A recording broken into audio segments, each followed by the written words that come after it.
సానుభూతి సంతాపాన్ని నేను తల వంచి వినయంతో తెలియజేస్తున్నాను. మృతుల కుటుంబాలకు జరిగినటువంటి ఘోరం, దాదాపు 18 మంది చనిపోయినట్టుగా బస్సు ప్రమాదంలో మార్కాపూర్లో నుంచి వింటున్నాం.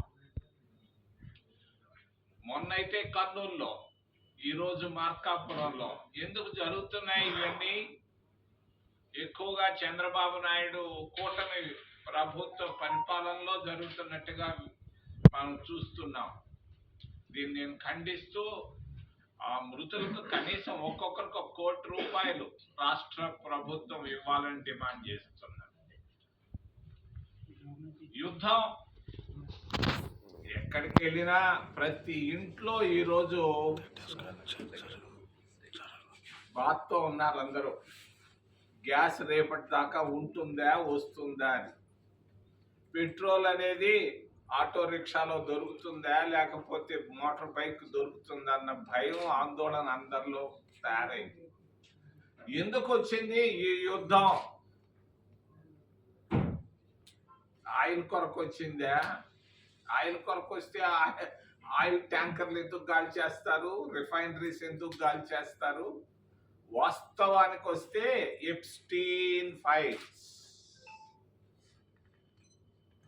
ఎప్స్టీన్ అనేవాడు ఒక సెక్స్ బ్రోకర్.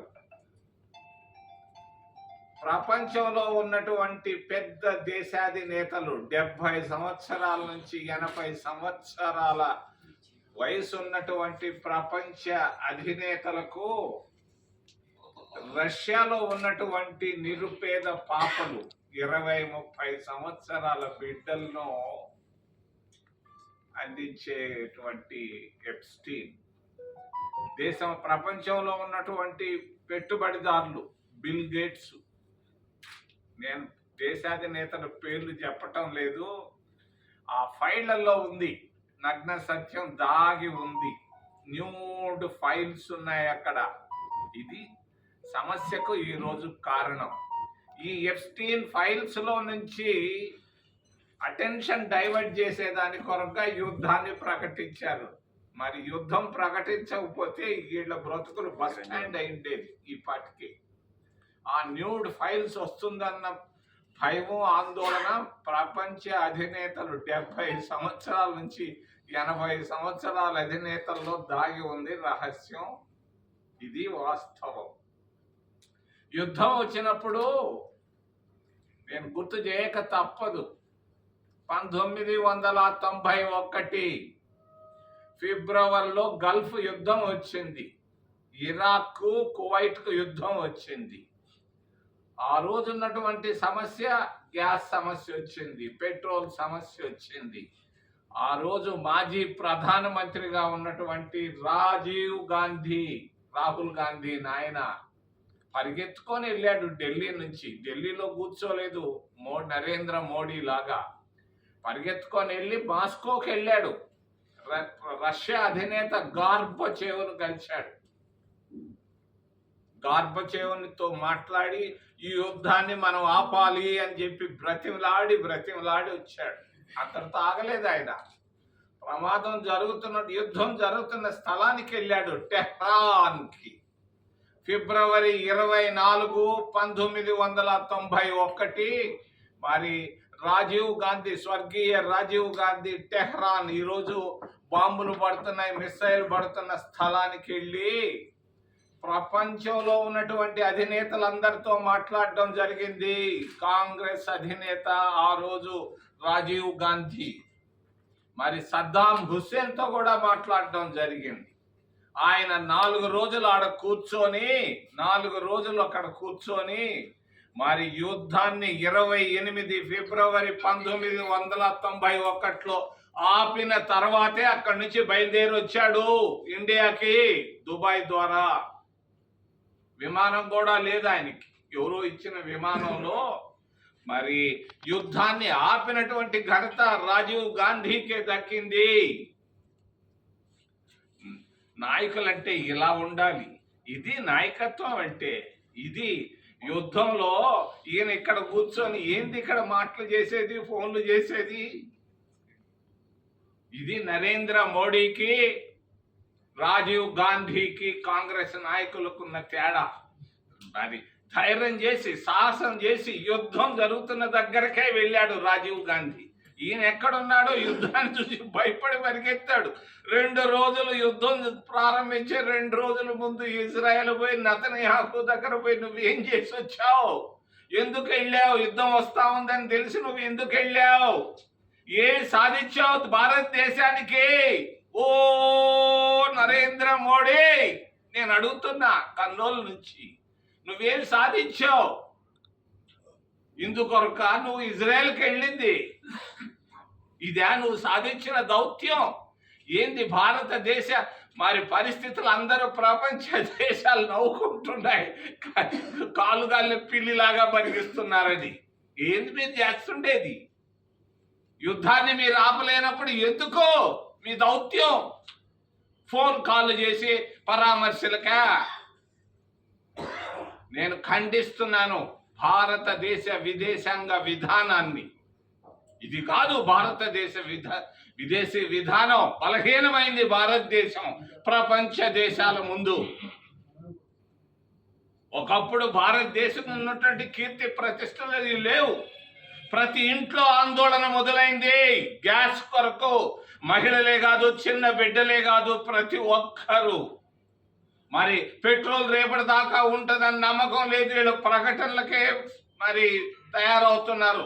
చంద్రబాబు నాయుడు లాగా ఊరికి ప్రతిరోజు ప్రకటనలు.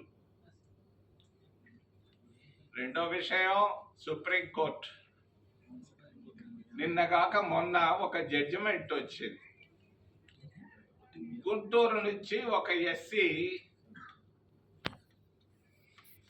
విషయం పైన నేను సుప్రీంకోర్టు జడ్జిమెంట్ని ఖండిస్తున్నాను. సుప్రీంకోర్టు జడ్జిమెంట్ని నిశితంగా నేను విమర్శిస్తున్నాను. ఇది కాదు, అంటరానితనం అనేది తెలియదు చాలా మంది పెద్దలకు. ఒక మాలవాడో మాదిగవాడో బైబిల్ పట్టుకొని చర్చికి పోయినంత మాత్రాన ఆయన రెడ్డిగాడు, కమ్మగాడు, లేకపోతే రాజు కాలేడు. ఆయన జీవితాంతం బైబిల్ పట్టుకున్నా ఇంకేది పట్టుకున్నా కూడా జీవితాంతం ఆయన అంటరానితనం అనేది దాన్ని తరుతూ పోతుంటుంది చచ్చిపోయేంత వరకు. మరి అటువంటి అంటరాని వాళ్ళపైన మొన్న జడ్జిమెంట్ని నేను ఖండిస్తున్నా. నేను ఒకటి చెప్పాలనుకుంటున్నాను. 29లో మా ప్రభుత్వం రావడం ఖాయం ఖాయం ఖాయం. కాంగ్రెస్ పార్టీ ఢిల్లీలోనే కాదు ఆంధ్రప్రదేశ్ రాష్ట్రంలో కూడా రావడం ఖాయం.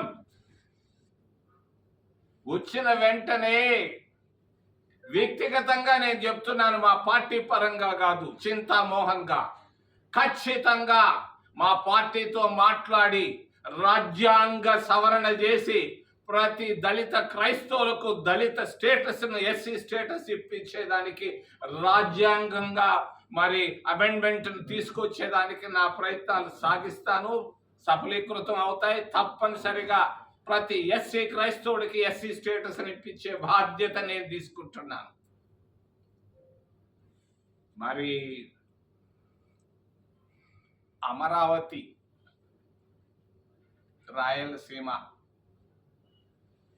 చంద్రబాబు నాయుడు రాయలసీమ చిత్తూరు బిడ్డే కానీ పొద్దున్న లేస్తే సాయంకాలం దాకా ఆయన అమరావతి అమరావతి అమరావతి అమరావతి అంటున్నాడు.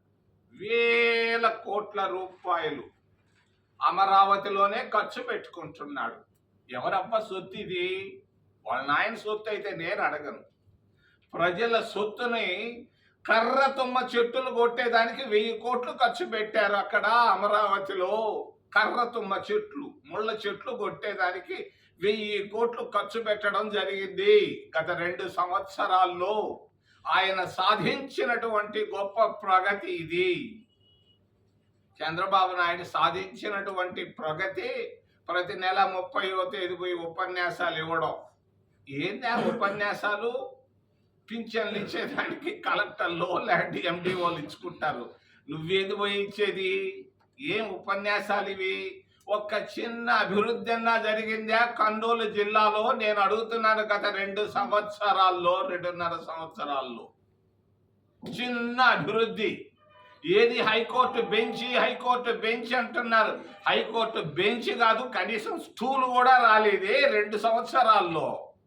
కనీసం ఒక స్టూల్ అన్నా తెచ్చాడే, ప్లాస్టిక్ స్టూల్ అన్నా తెచ్చాయి. నువ్వు సాధించిన దానికి మేము మెచ్చుకుంటాం. ఈరోజు నేను అంటం లేదు కానీ అమరావతిని కమరావతి అంటున్నారు. అమరావతిని కమరావతి అంటున్నారు. రాయలసీమ జిల్లాల్లో బంధుప్రీతి ఎక్కువ అవుతా ఉంది ఆయనకు, విపరీతమైన బంధుప్రీతి. మరి ఈ బంధుప్రీతితో ఆంధ్రప్రదేశ్ రాష్ట్రాన్ని సర్వనాశనం చేస్తున్నట్టుగా నాకు అనిపిస్తా ఉంది చంద్రబాబు నాయుడు. 15 ఏళ్ళు ముఖ్యమంత్రిగా ఆయన ఏం సాధించాడు? ఒక చిన్న పని, కర్నూలు జిల్లాకి చిటికంత పని చేశాడా అని నేను అడుగుతున్నాను. 15 సంవత్సరాల ముఖ్యమంత్రిగా, గత 2 సంవత్సరాలు వదిలిపెట్టాయి, ఇంకా ఆయన చేయబోయేది కూడా ఏమీ ఉండదు. ఇగో యుద్ధం దాని ఎఫెక్ట్లు, ధరలు, మరి పెట్టుబడులు రావు, బడులు రావు, పెట్టుబడులు రావు. అయిపోయింది ఈ ప్రగతులు, మాటలు, ఈ ఉపన్యాసాలు.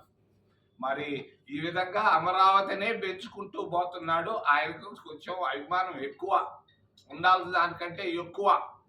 మరి అమరావతిని కమరావతి చేసుకుంటున్నాడు. నాకు అలా ఏం లేదు, నేను అనుకోవటం లేదు, అందరూ అనుకుంటున్నారు. ఎస్సీ ఎస్టీ ఓబీసీల పరిస్థితి మరి అధ్వానంగా ఉంది ఆంధ్రప్రదేశ్ రాష్ట్రంలో. ఎస్సీలకు ఒకప్పుడు స్కాలర్షిప్లు ఇచ్చేవాళ్ళు. కర్నూలు మెడికల్ కాలేజ్ ప్రిన్సిపల్ని పోయి అడిగాడు. వాళ్ళకి 100 రూపాయలు అయితే 30 రూపాయలు ఇస్తున్నాడు. మరి మేము కాంగ్రెస్ పార్టీ అధికారంలో ఉన్నప్పుడు 100 రూపాయలు వాళ్ళకి మెస్ బిల్లులు అయితే మేము 100 రూపాయలు మెస్ బిల్లులు ఇచ్చేవాళ్ళు. ఈరోజు 30% ఇస్తున్నాడు ఆయన. చాలటం లేదు, బిడ్డలు చదువుకోలేకపోతున్నారు.